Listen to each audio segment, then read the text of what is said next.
All right, the next technique is whirling storms, okay, with the help of John. Okay, now what John's going to do is he's going to strike with the right, and then we're going to, a little scenario here is where he's going to follow it up with the right. Now what we're going to do, we're going to block it like 5 swords. When the right comes in, we're going to meet that action, both at the wrist and at the elbow. Now, as soon as this hits, we drop it down to hit the knee. We come to the back of the head. If the right arm comes up again, we catch it. Go ahead, bring it around.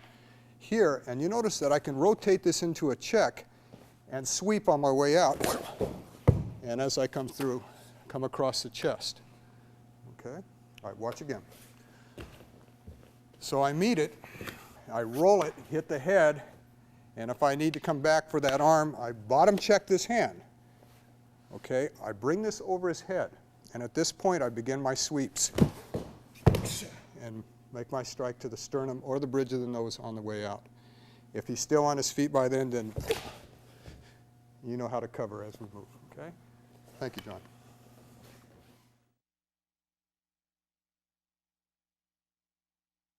All right, the next technique is called destructive storms.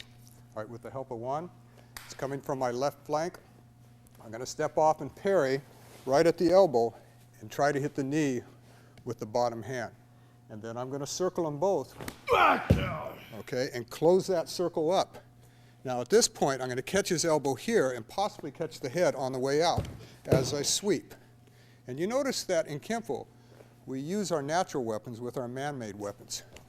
Okay, don't forget that. As I cross out, or spin out of my twist stance, I'm going to hit the kidney, and I'm going to hit the top of the shoulder at this point, and possibly sweep his leg as well. Now, this acts as a check, so I can come in and hit to the groin, push with my knee, and that sends him down and also hit the back of the head. If I start to move away and I see him come up, instead of crossing out, I can meet that action with both sticks on my way out as well. Okay, now, with the sticks, what we're going to do is one moves in. I want to get both sticks at this point. Okay, I want to get both arms and then roll this in. If you haven't let go of this one, then I'm going to interlock them at this point to get him to let go. And this can break the arm as well. Unwind, go back to the same action before, and out, and out. All right, now let's do a little close-up of what I did with that interlocking triangle. When one came in and we got to this point, all I did was cross the right over the left. Now, what happens is they both act as fulcrums against each other. I got a fulcrum up on one's wrist and then on the top of the stick. So I can get him to release, but it also can snap his elbow and it controls his height.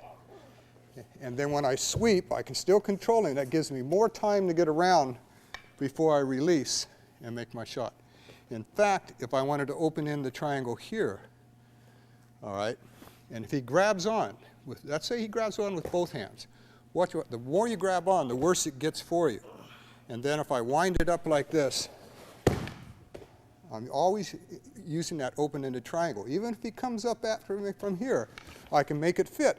And again, if he holds on, it's worse than if he would just let go. Okay? We'll learn a little more about this as we go along. Thank you, Juan.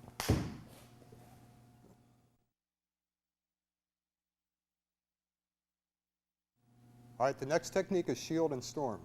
All right, with the help of one, it's just like shield and mace to an extent, but I got greater range. I don't have to commit myself so close to one on this. So as he punches and I block it, I'm going to strike the ribs at this point. Okay, it's going to check his depth too. So I'm going to hit the bridge of the nose, check down the arm, and then I'm going to hit the arm and the face at the same time using the middle case and the upper case. Then I'm going to come down at this point and hit the top part of the hip joint. Come around and hit the head again and drop down and hit the back of the knee and still check. That's going to turn one and going to allow me to come in with my side kick and then cross out. Okay, watch again. When I move, I both move at the same time. Now, if I want to hook this in here, as we've done before, I can do that as well, which keeps one in check, not only for that move, but for this move as well. So I can repeat it and then come down and hit the leg as well. Try it both ways, see how it works out for you. All right, now I'm going to elaborate on this technique a little further, and I want you to watch what I do with the sticks. Knowing that he has two sticks, if I make my initial move from here, all right, and I want him to release both sticks, I can use open-end triangle, one to reach all the way around and catch his elbow, catch the wrist here, and the elbow here. So that shows you what range can do when you have the right weapon. Now we can continue on with the same pattern, the same basic pattern and so forth. So think in terms of what your stick can do for you as far as range. I don't have to know where that elbow is. I don't have to see it. I know where it is, but I know where this shoulder is. So if I hit the wrist up here to get him to drop this one, I know this one will wrap around and hit that elbow to get him to drop it. Thank you, Wanda.